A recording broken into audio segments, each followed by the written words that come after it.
welcome into the Ex-Homeschoolers Club. I am your host, Jacob Gooden, and today I'm joined by my lovely friend, Alyssa. Alyssa, welcome to the show. Hi, thank you, Jacob, for having me.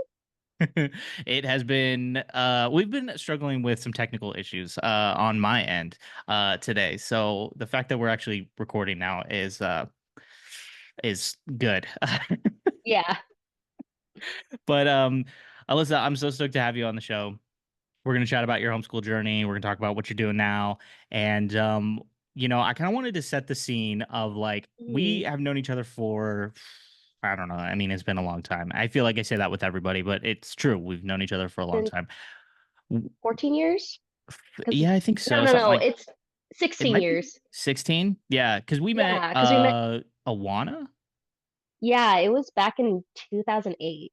Oh, So, oh my God. yeah, yeah, it's been a minute. Yeah, that has been a minute. Oh my gosh. So Hmm. yeah, I knew you and your sister Emily, your older sister Emily, Hmm. from Moana, and I feel like we did like VBS stuff together and just like general homeschool things in the Ojai Valley Yeah. together. Um, Hmm. so well, very cool. Well, give me a little bit of a breakdown before we get into like your homeschool journey. Give me a breakdown of kind of like your family and set the scene for us of like siblings, parents, like who was homeschooled in the family, and then for like how long, and then we'll start talking about the education itself. Yeah, for sure.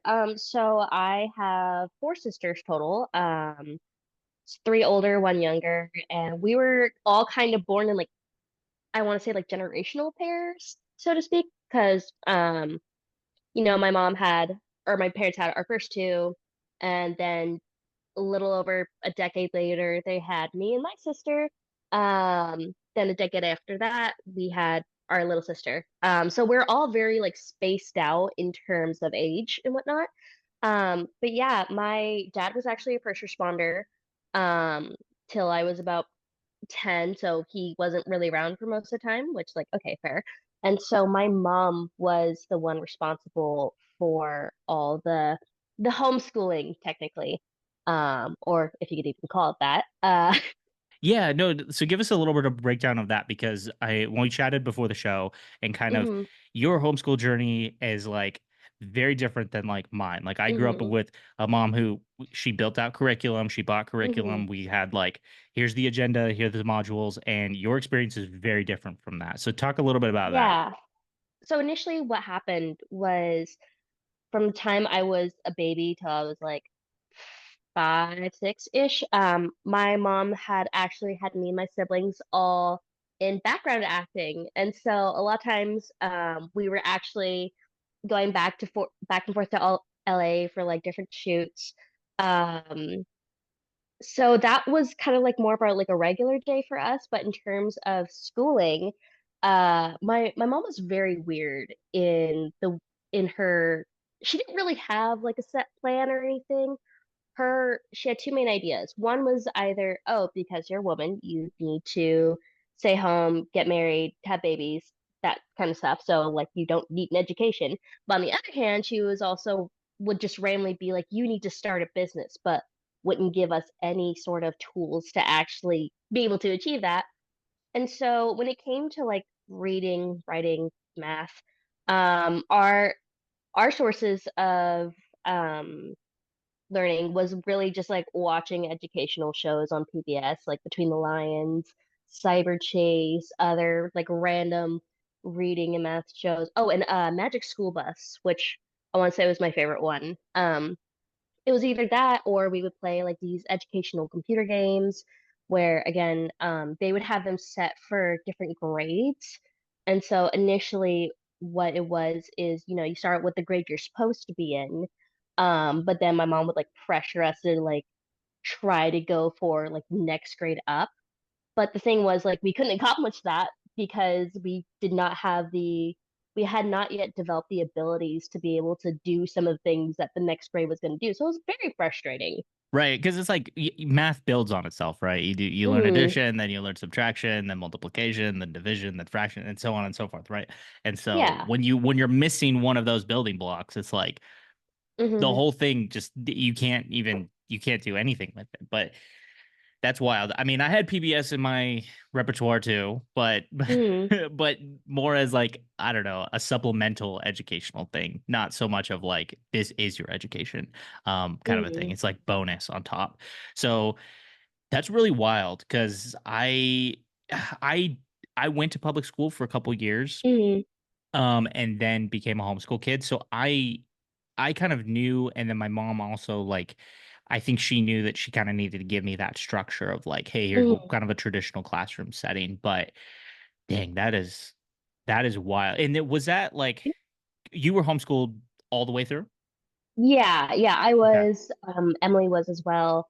My two oldest sisters, they were actually in public school till about, I want to say second or third grade, and then my mom decided to pull them out. And my mom's claim to this was like, oh, the kids aren't happy in there, and pulled them out. They weren't any happier at home either, so it was Yeah, kind of a lose-lose situation at that right. point. Dang. I mean, that's that's so wild. Hmm.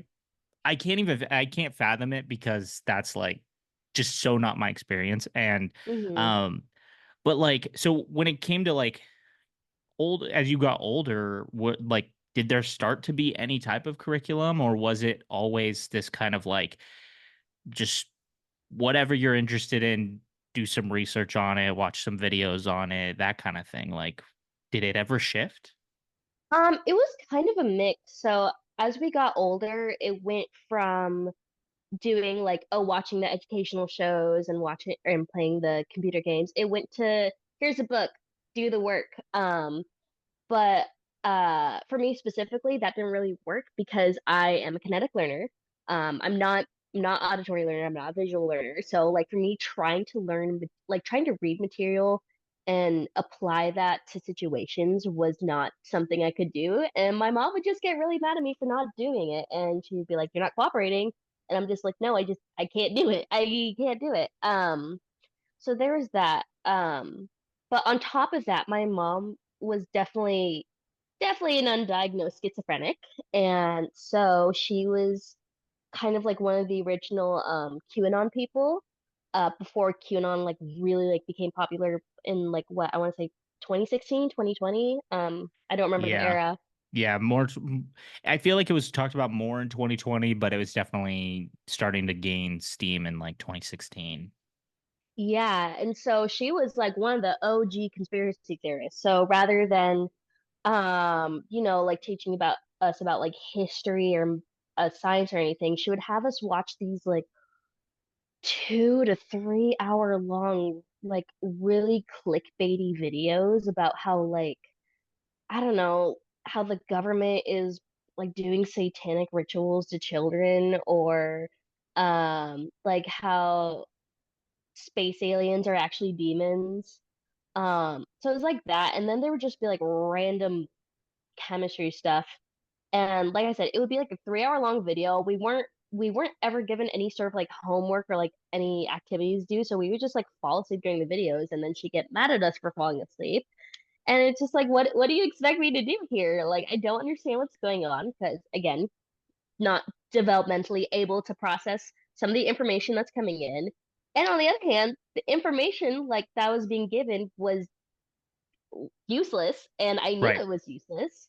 Um, to an extent, which it's, and oftentimes I would always ask her, I'm like, why don't you show me like how to do taxes or something? Like, can I have something that I'm gonna apply to real life, please? And she was Yeah. like, this stuff is important so you don't get brainwashed, or so you don't like become a witch or something. And I was like, that makes absolutely no sense, but Yeah. whatever. It's funny too. You bring up the witches thing, and I was thinking about this the other day because in Ojai there was like Hmm. there's covens and stuff, Oh yeah, yeah. and I remember there being kind of yeah those conversations around like oh don't let your kids get close to people like that because they're witches and that's evil and that's Hmm. wicked. But wow, okay, I'm speechless. Like because again, I mean, I said it before, it's like so vastly far from like my own educational experience. And I Hmm. think it's like the worst nightmare the worst case scenario nightmare thing of when people think about homeschooling, they think of like kids just being at home learning like whatever, right? Just like Yeah. unlimited access to the internet, research what you want, like play Hmm. video games, that kind of thing. And pretty much everyone I've talked to up to now has had some structure of like, okay, here's math and here's science and here's that. And it's like you had none of that. And Hmm. so like I don't blame you for being frustrated by that. And then also like you said, you're a kinetic learner. And so that's a whole nother learning style in and of itself. Like Hmm. I'm a visual learner. I got to read it on the page to understand it. I'm learning to be more of an audio learner, but like that was just not me, in grade school.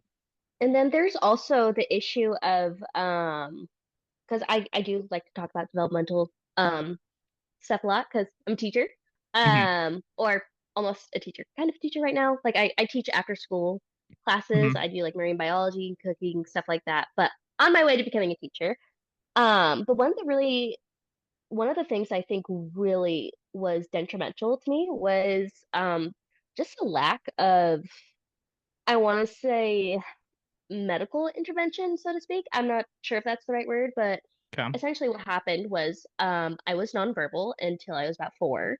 And, most children start making noises like what? Mm, couple months old, start having like Right. they can form like short sentences by the time Right. they're like 2, 3.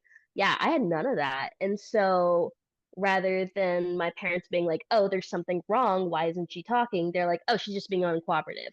But really it was a sign that I had like a developmental issue. And, years later, I find out I'm on the spectrum, which I'm like, oh, that makes a lot of sense.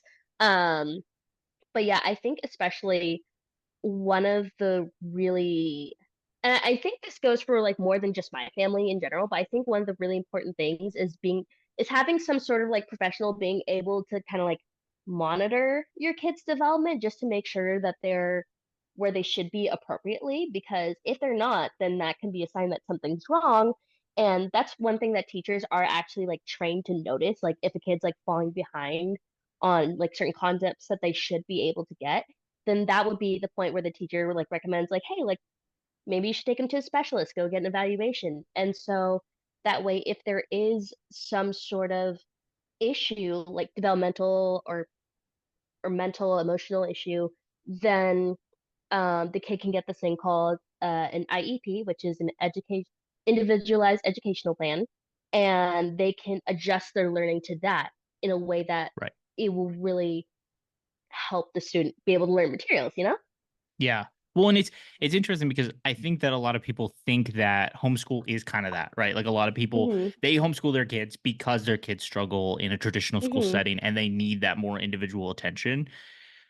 But also, if you're educating all of your kids at home and you don't have an eye to pick up like, okay, this child is learning in a different way, then yeah, like that can totally go missed, unchecked, and and then yeah, here we are years later, and it's like, do you even know anything? Like you Yeah, have zero yeah. education to a degree. And so that was kind of one of my questions too, was like, so you had this like severe lack of education, but Hmm. like how did you end up learning to like compensate for that? And then like obviously like you're becoming a teacher now.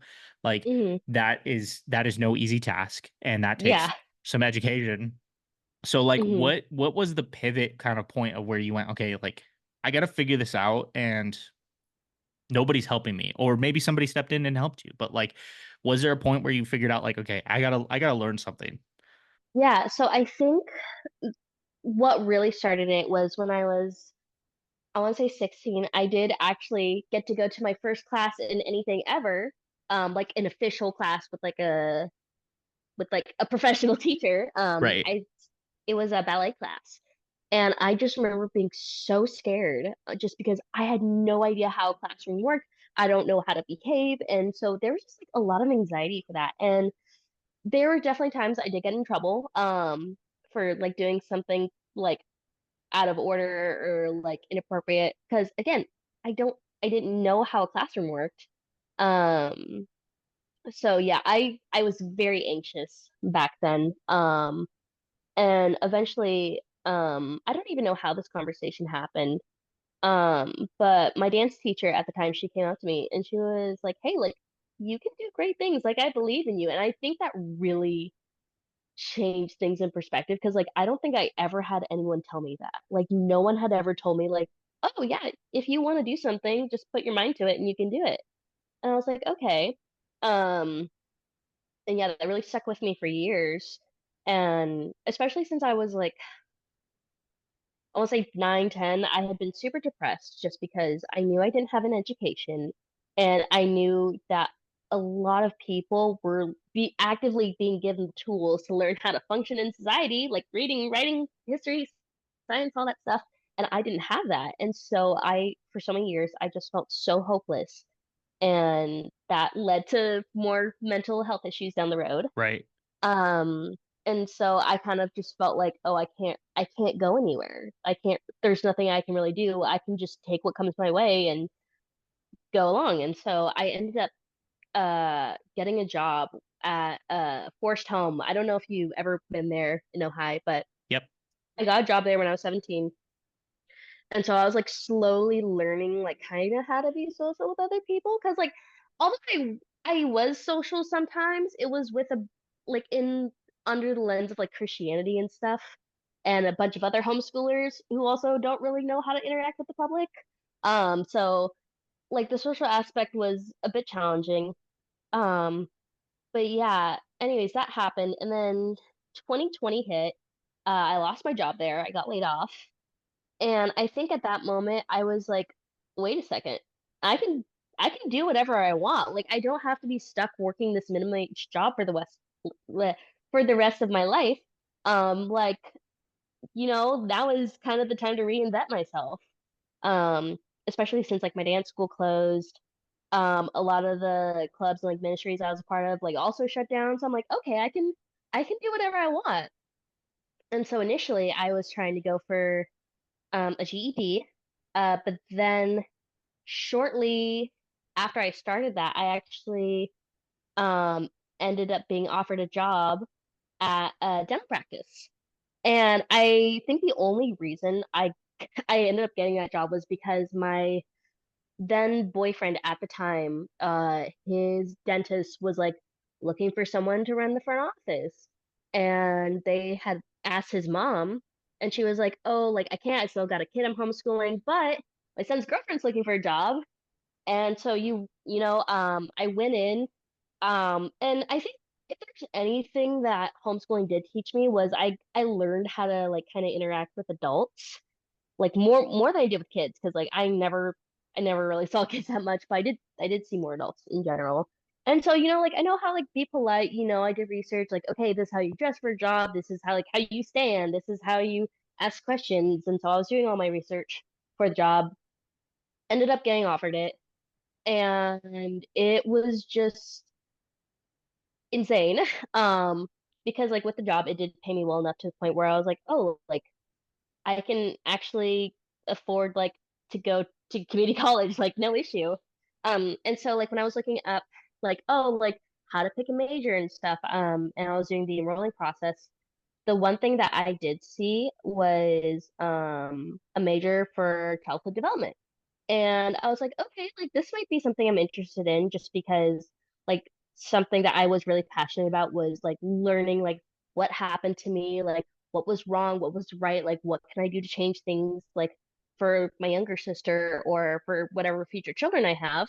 And I was like, okay, well, if I don't end up using this degree to get a job, I can at least use it to understand myself better. And so I started going for that, and I really relied on the help of other people who had been to college before me, like Elia, for example. I Mhm. know you had her as a guest last week, I think. But yeah, she was really helpful in being like, okay, like this is how you roll, like this is how you take notes, this is how you write study questions or whatever. And honestly, if it wasn't for her and like the other people I had to support me that time, I wouldn't be here right now. Um, so yeah, I ended up like I only started doing like 3 classes a semester because I was working full time in a dental practice during COVID. And so it was a major life change for me. And Yeah. then like being in the office setting, I'm also like learning more things like, oh, how to like I'm in the process of learning how to properly write. Um, but yeah, it was so weird just to go from like a, minimum wage job to all of a sudden you're a manager at a dental practice and no one told me I was going to be the manager. I only found out like 10 months in. Well, initially my boss was like kind of getting annoyed at me for like not doing like certain things that a manager would do, but he didn't tell me that I was. But yeah, 10 months later, it was like, oh, Alyssa is the office manager. And I was like, that would have been great to tell me when you were hiring me. I would have Yeah. really reconsidered if I was able to do this or not. But oh well, I guess. Yeah, you said something in there that I think you said two things that really stuck out to me. One, you Hmm. had a ballet teacher that told you like you are capable of great things, Yeah. which is I think one of the most powerful things that any kid can hear. Like I had parents Yeah. who told me that most of my childhood and grandparents and Hmm. people surrounding me who kind of like told me those things. And even to this day, like people call me and if they say like if my dad tells me like I'm proud of you on the phone, I'm like, "Oh my God." And then I like get off the phone and cry. Kind of a thing. And but like so you said that, which I think is super impactful because yes, it kind of shifted some things for you. And then two, you said that you wanted to center your education on like that early childhood development stages because you wanted to figure out what like was had gone on with you. And I think that's really Hmm. cool because when like I even know for myself now of like when I run into issues, it's like that is where I put my effort into learning is like, Hmm. what am I struggling with? Okay, let me go get answers, right? Let me listen to podcasts, read books, take a class, do whatever I have to do to like Hmm. figure this out for myself. Because then once you have that knowledge, well, there's no reason you can't help somebody else. And you wanted to help your little sister and figure out like, okay, is there something wrong with me? Not that it's wrong, Hmm. but just like what is going on? Why am I the way I am? So those two things really stuck out to me. And that's insane. And I'm glad that things have played out in a way that I guess you could say has more of a happy ending. Hmm. And I hope you feel that way. Um, Yeah. okay, well that's good. Because yeah, I think man, I still can't get over like the lack of education thing. I think is just Hmm. it's so hard again to fathom because it's like not my experience whatsoever. And then to be like, okay, I gotta go GED, I gotta take these classes and things like that is insane. But Hmm. so now you're currently in college. You're finishing up Hmm. college. You're going to be a teacher. Do you have a specific area that like you're going to focus in, or are you going to be just kind of like primary grade school teacher? I really want to have my concentration in, or I want to get my master's in biology education. Just because for me, like I said, one of my sources of education was watching Magic School Bus, and I loved watching like, oh, how does mitosis work, or how does light refraction work, and I just thought that stuff was so cool. And then I think the thing that really put the nail in the coffin, was when I was really young. I want to say I was 5 or something. My family decided to take a trip to go see the Body World expedition. And I don't know if you ever got the chance to like go to one of those when you were I younger. don't think so. Yeah, so basically what it is they have real human cadavers, um and they're set in display so you can see like the nervous system, you can see different organs and stuff. And I remember that in one of the displays there was like this glass box and it had a brain in it. And there was a glove that was attached to the box so you could like pick up the brain and like look at it and feel it around. And I just remember doing that and I was so excited. I was like, oh my gosh, it's a brain! Oh, it's a brain!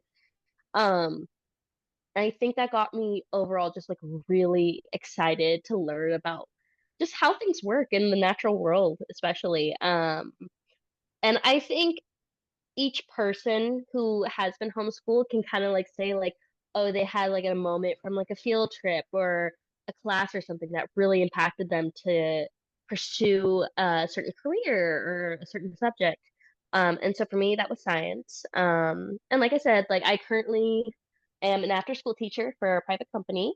And I did get the chance to like kind of like assist teach for a marine biology class for middle school. And it was just so fun watching kids get so excited about like, dissecting a dogfish shark or a squid and they're feeling around the different parts, they're looking at it and um in the microscope and like looking at different cells and stuff. And I think that for me, the thing that made me so happy is just like watching those kids get excited about learning. Right. Yeah. And like for me, like when I was younger, I actually mentioned this in our call yesterday. Like, you'd have like normal kids dream of like, oh, they want to be a firefighter, astronaut. But for me, my dream was like, I want to go take a math quiz. I wanna sit in a classroom or eat at a cafeteria, stuff like that. Um, so I think all of that was just kind of um, really a build up for kind of like me pursuing my career in education and Right. whatnot. So, yeah. Yeah, no, I was gonna bring that up because yeah, you did mention that yesterday of like, yeah, dreaming of yeah, going to school and being like a quote unquote normal kid, right? Mhm. But yeah, it is interesting because I do think that there are those moments that like shape us, right? Of like, Mhm. I know for me, going to Tim Francis music studio and playing guitar and learning drums and learning how like all the music equipment worked, like that shaped a lot of what I wanted to do in working in the entertainment industry. And and so yeah, I definitely I mean you could see it like Mhm. if you listen to any of the episodes and you catch up with any of Yeah. the homeschool friends, you start to see certain things where you go, oh, this really makes sense why this person pursued this because like Mhm. maybe you remember the reason, like you remember them being really into that or whatever. But that's so cool. I mean, I think you're gonna make a great teacher, first of all. Oh, thank you. And the fact that you have as much joy learning as you see the kids, like that's inspiring, right? Is like I think that kids get excited to learn things when Mhm. they have role models who are also very excited to like learn new things with them and teach them things, right? And biology is definitely interesting. Mhm. It's I remember dissecting stuff in school and I was more grossed out by it, I think, than intrigued. But it is cool to like learn, obviously, like, okay, this is a heart, ties into this, does this, all these Yeah. different things. Is crazy. But man, yeah. I've only seen you brought up the human cadaver thing. I've only ever seen one Mhm. human cadaver. It was when I was in college. We had a cadaver lab. Saw it Mhm. one time, hated the smell, hated like being in the room with it, felt really disgusting. But I mean, kudos to you for being into it. Yeah. Yeah, I honestly think that um there was kind of like a multitude of stuff that like led to me being okay with what some people would consider more gory or Right. disturbing. Like for example, like I was talking about how, like me and my siblings did background acting. And so there were definitely like shows that we would go on that did involve some violence. Um, like I remember there was this one show, I think I was like five or whatever, but the scene was basically like this weird like cop chase or something, and what it was supposed to look like was I got ran over by a truck. Okay. Okay. There's like that, or like I remember like or having to go to like a prop warehouse to make a mold of my foot because they're like, oh yeah, we need a amputated foot for this scene. Or like watching scenes of like my older sister covered in blood because she was shot in a drive-by or she like Right. died in an overheated car. So like stuff like that, and also like kind of the horror genre too was very normalized to us just because we like, okay, we know like how the stuff works, like we've lived in it, so it's not really disturbing to us. But Mhm. also with my dad being a first responder, he would tell us some pretty graphic stories at the dinner table, Yeah. about he was like, oh yeah, and that person died today and da da da da da, and I'm like, okay, I'm just trying to enjoy my plate of spaghetti.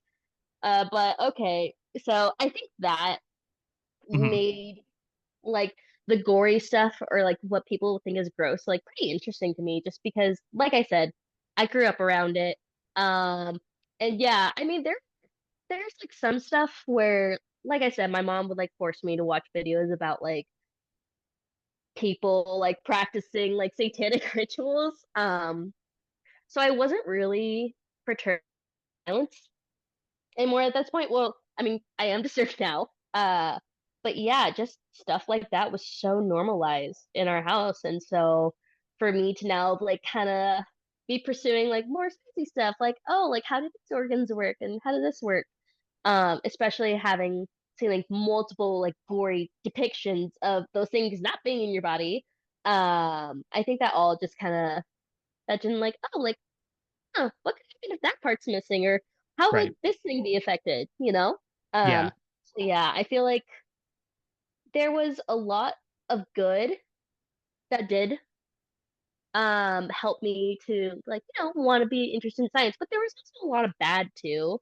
Right. And I think recognizing that is important. Like, for example, like I don't think I ever should have been shown videos of like, I don't know, people getting sacrificed in rituals.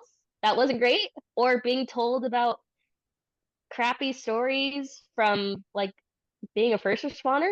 I shouldn't have been told that stuff, like I wasn't ready, but um fortunately slash unfortunately it did kind of shape me into who I am today. And like I can't do anything about what happened, but what I can do is I can choose to choose to let it impact my life in either a good way or a bad way, and I'm choosing to let it impact me in a good way.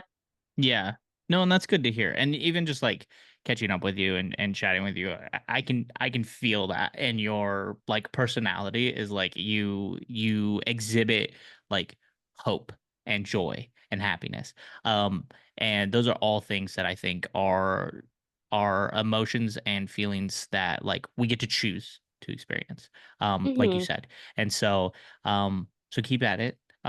Please. Thank you. And Thank you. Thank you. I know that you got me in your corner if you need Aw. anything always. But I think I tend to ask people the kind of the question of like, oh, well, if someone came to you and they wanted to homeschool their kid, like, you know, would you say yeah? Would you recommend that for people? I think I probably kind of already know your your response to Well, this. I Um can expand on it if you want. yeah, but I I think in more of a broad sense is like for parents who do want to be involved in their kids' education, like Hmm. what do you think are things that parents should be on the lookout for and like with a kid who maybe is on the spectrum and things like that as Hmm. well of like, hey, we need to get this kid some help. Maybe we don't have the tools, but the tools are out there. If you have anything in that vein, I would love to hear about it. Yeah, for sure. So I know not all parents might be able to do this, but like take a human development class, take a child development class, like learn what's normal, what's not normal. So that way, if you see an issue going on with your child, then you can properly get them the help that they need. And also like just have realistic expectations. Like don't try to force your kid to become like a piano or pianist at like 4. Okay, like let them develop as they should. But yeah, there is, however, I want to say especially in like younger ages, where really just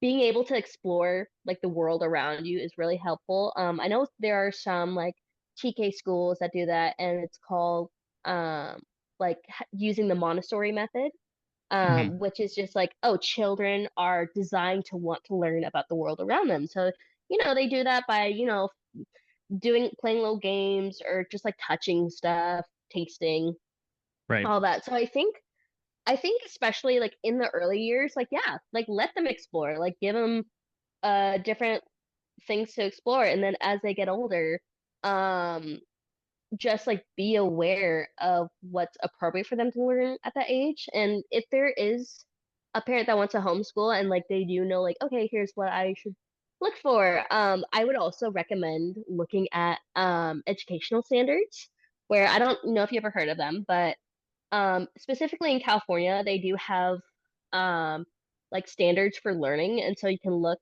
at like oh, what should a kid at 7 be able to do with math? Okay, they should be able to do A, B, and C. Um, so I think that is really important. Like I Yes. said, just do your research. And I honestly don't necessarily blame some parents for wanting to homeschool their kids. Like, for example, you see gun violence in schools, Right. and I'm just like, hey, if you're worried about that, I totally get it. Like, that's something like I'm scared of sometimes. Like when I go to work, I'm just like, oh, am I gonna get shot today? Who knows? I Right. would really hope not, but um, it's an unfortunate thing that we are currently dealing with um in this moment of history. Not fun, but Yeah. yeah, like I said, just really instead of making your child into who you want them to be, you should really be more focused on giving them the tools to become the person that they want to be. Because I think so many parents or homeschool parents especially like have like a set of expectations like, oh yeah, my kid's gonna be a doctor or a lawyer or they're gonna be a pastor or something. But I think that putting expectations on a child is very limiting to them and it can also create feelings of like I don't know, disappointment, I guess you could say, where the child could feel like, oh, I'm not living up to my parents' expectations, like it's my fault.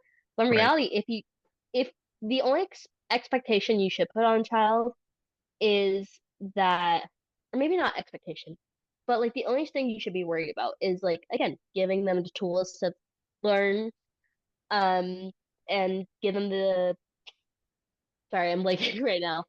I Um, get what I get what you're saying though. yeah, It's kind of like give them the expectation is like whether it's an expectation or not. Is kind of like give your kid like the ability and the skills necessary to like go yeah, be to yeah, live a happy and fulfilling life. Really is like what it yeah, is. exactly. Um, And yeah. I definitely seen some families who have done a great job at that. Like I remember, I don't know if you heard about it at the time it happened, but there's like that one guy in the homeschool community who got like a perfect SAT score, and he was like a little celebrity for a minute. Wow. Um, That was not yeah, me. yeah, I think this was back in like 2015, 16 or whatever. I don't remember. But yeah, I definitely think that some parents did do a really good job of Mhm. homeschooling their kids. Like kudos to those. My parents or my parent did not, or the one that was responsible for the homeschooling. Right. So I really think it also kind of comes down to researching like what's needed Yeah. um and I think some of it the reason some people have not great homeschooling experiences is partially because of the laws that are in place for homeschooling because I think in our district like the reason my mom got away with like not doing anything in terms of our education was because there was never anyone like checking in on us there we were never like forced to go to do like any state testing or anything so literally she would just like fill out the paperwork as a private school, put in the grades that she wanted, send it off, Right. whatever. It's a done deal. And I think when that happens, that can really hide a lot of um I would say hide a lot of the needs that children actually have being Right. homeschooled because you don't have anyone checking in on them. Yeah. Because you're kind of trusting the parent that, oh yeah, the kid's fine and doing in whatever subject they're doing, but the reality is they're not. Um, and yeah, I think that's just like a flaw in like the homeschool laws and whatnot. So, Yeah, no, and I was gonna add because like my mom definitely followed a lot stricter to like the educational standards of California, hmm and I know that she was very involved in or not very involved, but she was like very tied into like people from CHEA, which so hmm CHEA, and CHEA was like I want to say it was like Christian Home Educators of Association or something like that, but basically hmm they would hold a conference every year with um you could go by curriculum, you could take classes. Like she was very much aware of the fact, like her biggest goal, hmm for me and my sister was like, I want them to, if they want to go to college, I want them to be able to go to college, no problems. hmm And so we did standardized testing and we, followed all those protocols and had transcripts and had all of that kind of stuff and had everything hmm documented. I think it wasn't until like I don't know, a couple years ago, maybe that they like shredded all the documents finally, but it was like tubs and tubs of documents. Mm, All of our schoolwork graded, kind of a thing that she kept for years, at least all the way through me being in college. Um, mm-hmm. as evidence, right? To say he did this Yeah. kind of a thing. And Mm-hmm. I'm sure you can scan stuff now. It's not you don't gotta keep Mm-hmm. tubs and tubs of stuff. But um, but yeah, I think it helped her because it gave her those guidelines of like, hey, my kid needs these things. And Yeah. something I wanted to bring up too was the fact of like, there's the thing that people say of like, if you see something, say something. And I think that Mm-hmm. goes also within the homeschool community. There was a lot of this kind of like on the outside, everyone kind of like, oh, we all believe the same thing, and everyone's home life is good and glamorous, and like, it looks Mm-hmm. good. Everyone looks good. And on the inside, people were like in insane situations, and they had their own Yeah. issues and that type of thing. And so it's also the responsibility of those people who are in your community to like, if they see that chink in the armor and they get a glimpse inside of it, Mm-hmm. say something. You gotta bring it up, and we need to do better for kids, right? We need to Yeah. like protect them and make sure they're in Mm-hmm. good, safe environments where they're getting the education that they deserve and need. So I just wanted to bring that up as well. Yeah, yeah, for sure. Yeah, and that was also something I want to talk about because I think that especially with like religious homeschool families, like I think you can agree with me on this that like the majority of people that were homeschooled were also very religious. And a lot of them, they homeschooled for religious reasons, but um I think that can get dangerous to an extent because like for me, I was raised in a cult, where they also like were raised with like very similar beliefs, like, oh, women don't go to school, like your job's to be a wife and mother, while men are supposed to be protectors. And yeah, I also think that like I have this one very specific memory of like when I was younger. I think I was in Sunday school or like some sort of like kids Bible group. And mind you, I wasn't allowed to go anywhere that didn't have the label of Christian, Jesus, or Bible on it, because then it was considered worldly, and you didn't want to get brainwashed by the world. So it was very limited on to like who had access to me or who I had access to. And so some, but anyways, back to the memory. I remember the teacher at the time was like saying something about like I don't remember if it was like about your parents loving you or whatever, but I just like my little autistic self didn't realize that this was not a normal thing to say. But I was like, I said I love you in like 5 years.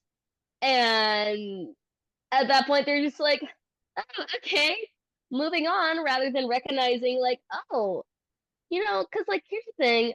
I think that like whenever we had heard of other homeschool children like bring up like kind of dark stuff like that, the thing we're taught, we're like, oh, they're just lying for attention or whatever. But it's just like kids don't lie about their parents not loving them because that's a not normal thing to say.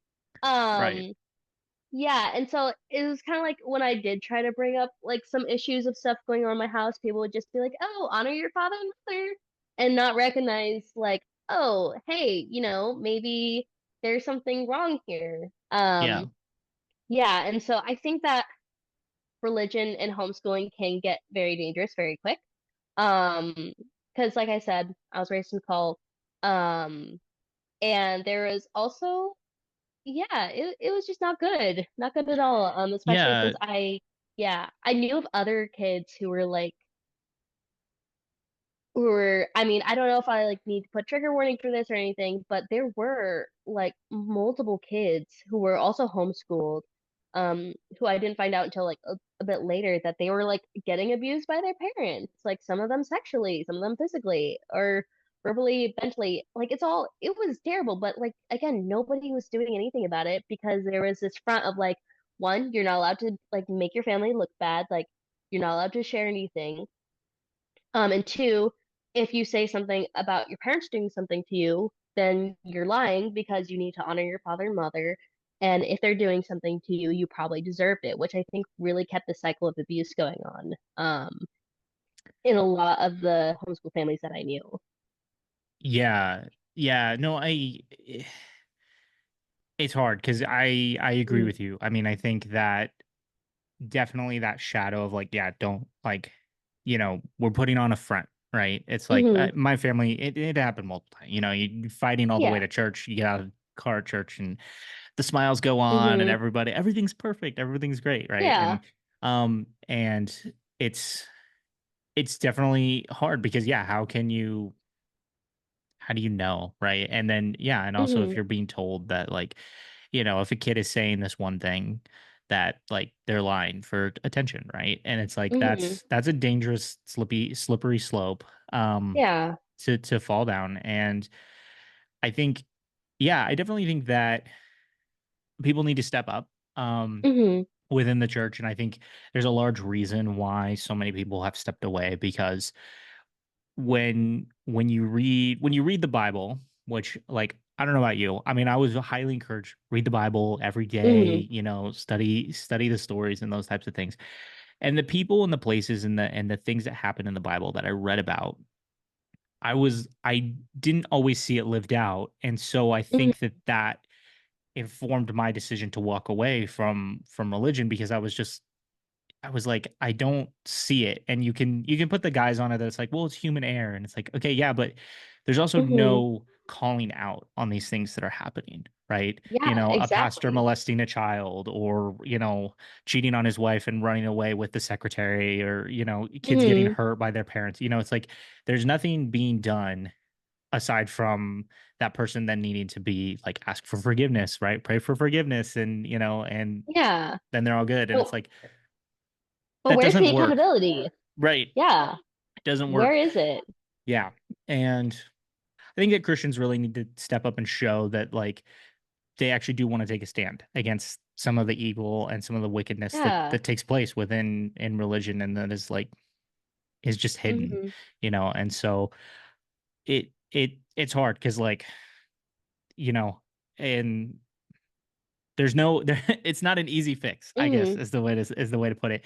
And also when you're talking about people inside of a more cult like behavior, it's Mm-hmm. very hard to break that, right? Yeah. Yeah. And and that's why if you watch a documentary about Mm-hmm. Scientology or Or even Jonestown. or Jonestown or Mormonism or Mm-hmm. whatever, you go like, why don't these people leave? Like they hate their life. Why don't they just leave? And it's like it's that brainwashing thing that so many parents were scared of us experiencing if we went to anything that wasn't in church involved or things like that. Mm-hmm. And this is again not to say that every parent was this way, but there Yeah. there is a large chunk of Mm-hmm. people who homeschool their kids for very religious reasons, and it can tend to lean more into like that cult like behavior, and it's scary, and so I think Yeah. having those things in place, like you said, having those the ability to have people check up on kids and families and Mm-hmm. make sure that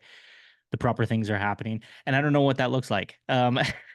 Yeah. CPS. Yeah, but it's that's important, and I think we need to Mm-hmm. push more and more for things like that. So, Yeah, for um, sure. And like I remember specifically, I think this was around the time that I realized that there was starting to be a pattern. But so fun fact for people listening out there, I was also part of the mime team that Jacob mentions almost what every week or so.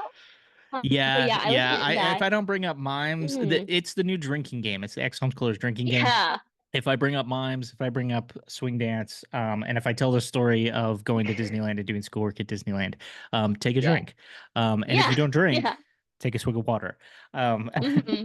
but yes, the mime team. Yeah. We were not on the team at the same time, but Yeah. same troop, I think just different times.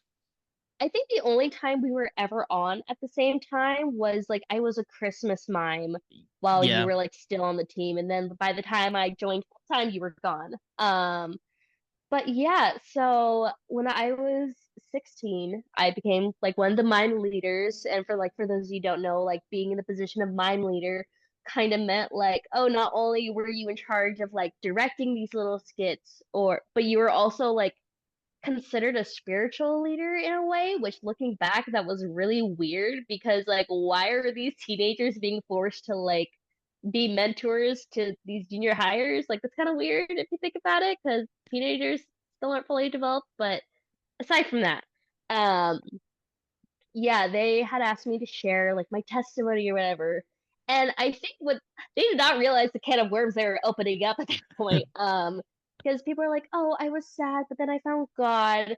But mine was like, "Oh yeah, I witnessed domestic abuse, and I struggled with trying to unalive myself multiple times."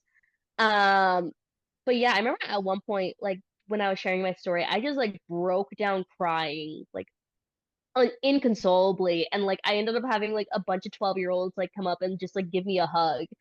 And I eventually like finished with my story, and then like after that I had so many of those mimes like come up to me and tell me like, yeah, like I'm also struggling with depression, or like, yeah, I was also abused by my parents. And I think that uh really set in motion two things really. One, it really set up my desire to help children in need, which was also another big reason as to why I chose to become a teacher. But it also really made me realize like, oh, like I'm not an outlier. Like there's a connection between all of us. Like what is it? And what was that connection?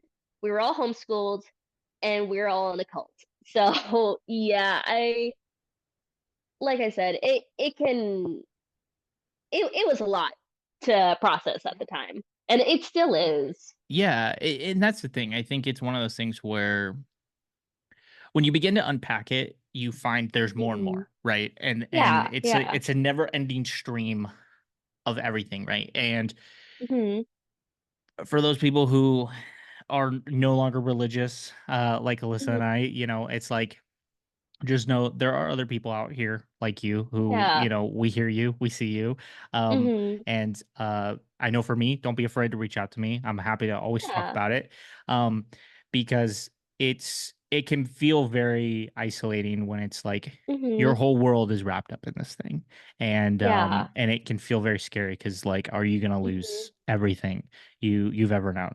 Um, Hmm. and yeah, and I think to your point, I think I left the mime troupe for a couple reasons. Hmm. The basic reasons, the reasons I always told people was like, I'm just busy and like I'm trying to do more with school and I was trying to like do Hmm. college and high school at the same time and stuff like that. But on a deeper level, I had seen some of that like you're having high school kids mentor junior high kids, which I don't think is a terrible thing. But from a Yeah. spiritual perspective, it's tricky because we're all still learning. And so when you're Hmm. 14, when you're 15, 16 years old, like you're not a pastor, you haven't gone to seminary. You read the Bible Yeah. maybe once. Um, and all of a sudden you're expected to kind of like spiritually mentor 12-year-olds. And that's like Yeah. It's that's a a lot to lot. put on somebody. And it can definitely be really conflicting and confusing. And that was a thing that I was like, I don't want to do that. That was Yeah. not for You me. know, I also think that the thing that was really concerning at the time was, rather than like, I don't know, someone calling the police or something, calling the Right. authorities, they were like, we should have you share your testimony at other high schools and middle schools. And I was like, okay. Yeah. And also like again, like not none of the adults like actually checked in on me or my family. They're just like, I'm gonna send you scripture. Or and I remember someone literally had the audacity to come up to me and they're like, I knew a girl who self-harmed. And I was like, okay, and she's like, that's it. I was like, okay, why are you telling me this? What the hell? Like, yeah, I think people did not understand how to like actively approach Yeah. people who were dealing with mental health. They're just like, okay, but Jesus, so it's fine. Right. And I think that goes I know I did an episode recently and I talked about more about like purity culture and stuff, which is a whole nother can of Mhm. worms, but it Yeah. kind of goes into this. There's a lack of education when it comes to sex in Mhm. church. There's also a lack of understanding around mental health when it comes to church. And I Mhm. think a lot of it has to do with they're very gray areas. Um, Mhm. and a lot of people like to look at religion as like black and white, right? There's good and evil, Mhm. and there's nothing in between. And Yeah. um, and I think mental health falls in that gray area where it's like some people view it as like, well, that's demons living inside of you, right? And we need to cast them Mhm. out, right? Which is like bullshit, um, to put it Mhm. frankly. And and then there's other people who actually recognize that there is more to it than that. And then there's the people in the middle who just they recognize that there's more to Mhm. it, but they don't know what to do about it, right? And maybe they don't have time Yeah. or the energy to pour into that. And I think that the more that we can educate people to Mhm. understand that like mental health struggles are very real, right? Mhm. Suicidal thoughts, very real, depression, anxiety, all that stuff, it's Yeah. very, very real. Um, Again, if you see something, say something, right? Or I was gonna say, and I think to just immediately be like, oh, it's a spiritual attack, or oh, it's demons, is I'm gonna say it's bullshit. Honestly, like you're not like there are so many things that can impact a person's mental health. It could be economic status, it could be family life, it could be relationships, or just straight chemicals in your brain misfiring. Right. Like I remember I had this situation a couple months ago where, for context, I have a condition called PNES, which stands for psychogenic non-epileptic seizures, where basically they're stress-induced seizures. And so if I get too stressed out, I will start seizing.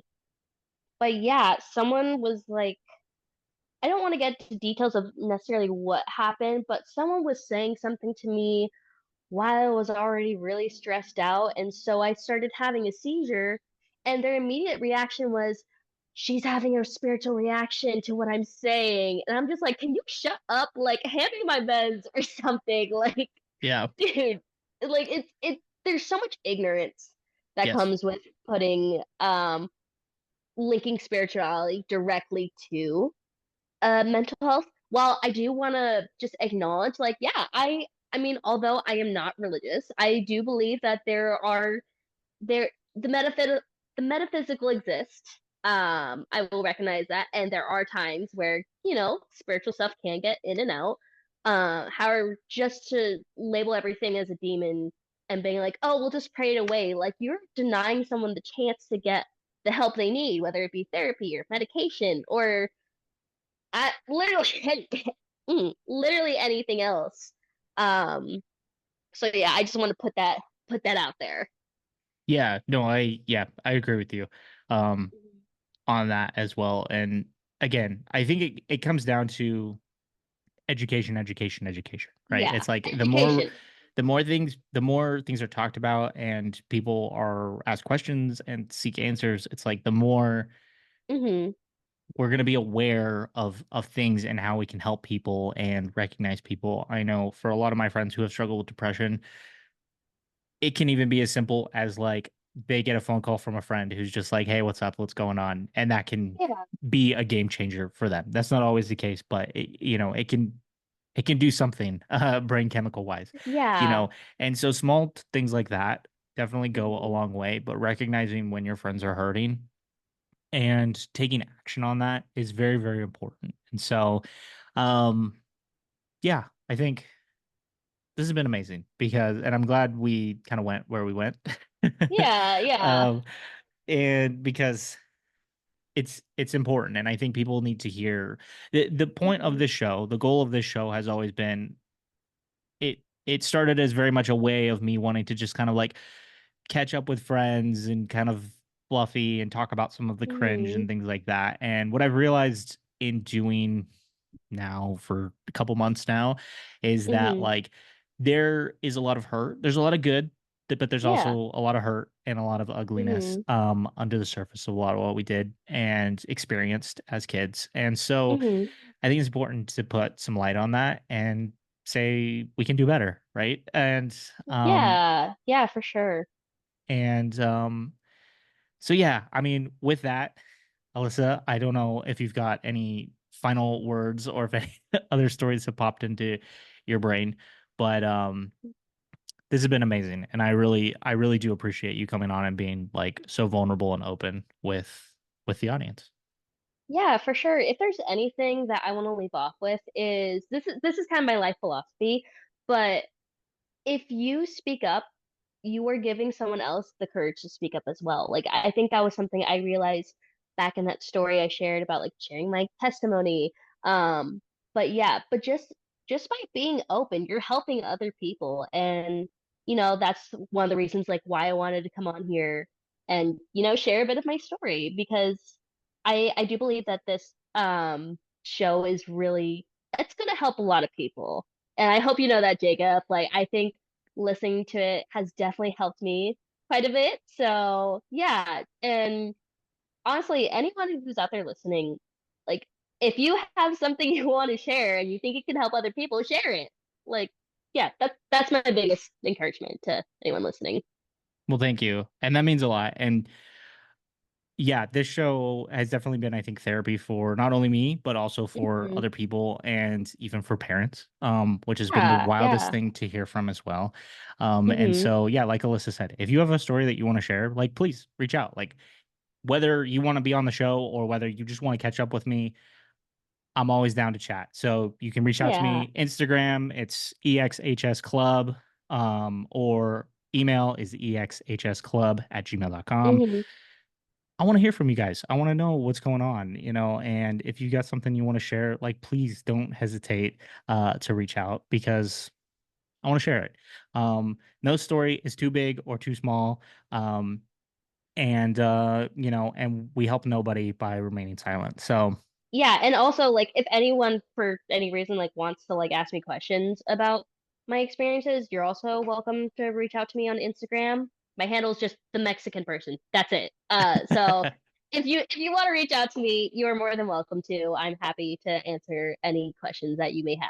So yeah. very cool. Awesome. Yeah. And I'm gonna drop all that in the show notes as well. Hmm. So Awesome. if you listen on two times speed like me, being a weirdo, you can, Hmm. catch it in the show notes and things like that. Alyssa, this has been amazing. And Yeah, hopefully you'll come thank back you. again. And we can talk more things about Yeah, I'd homeschooling and love life to. and Yeah, no, other just let things. me know when. Okay, sounds good. And yeah, like I said before, this has been the Ex-Homeschoolers Club. You can reach out to me on Instagram, email me. If you're listening on your favorite audio platform, I would love a review, whether it's good or bad. I'm open to it all. And if you're watching on YouTube, leave a comment. Just say, hey, what's up? And yeah, but aside from that, this has been the Ex-Homeschoolers Club. And until next week, we'll see ya. Peace.